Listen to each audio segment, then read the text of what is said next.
প্রাকৃতিক শান্ত রূপ আর হঠাৎ নেমে আসা আতঙ্ক।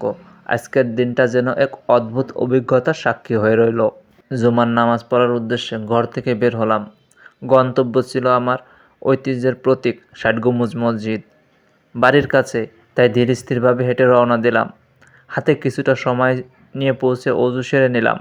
এরপর খানিকক্ষণ ঘোড়া দিঘির পাড়ে বসে দিঘির শান্ত শীতলতা উপভোগ করলাম। নামাজের সময় হওয়া আগ পর্যন্ত দক্ষিণ পাশের সেই প্রাচীন রেইনট্রি গাছটার নিচে বসলাম। বিশাল এই গাছের ছায়া আর চারপাশের নীরবতা মনকে এক অন্যরকম প্রশান্তি দিচ্ছিল। ঘড়ির কাঁটা খুতবার সময় জানান দিতে মসজিদে প্রবেশ করলাম। শান্তিতে নামাজ শেষ করে যখন বাড়ির উদ্দেশ্যে রওনা দিলাম, ঠিক তখনই ছন্দপতন। হঠাৎ চারপাশ কেঁপে উঠল সে ভয়ানক ভূমিকম্প।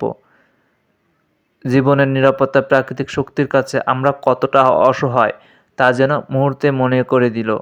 আলহামদুলিল্লাহ, নিরাপদ আছি। তবে আজকের এই দিনটা অনেক দিন মনে থাকবে।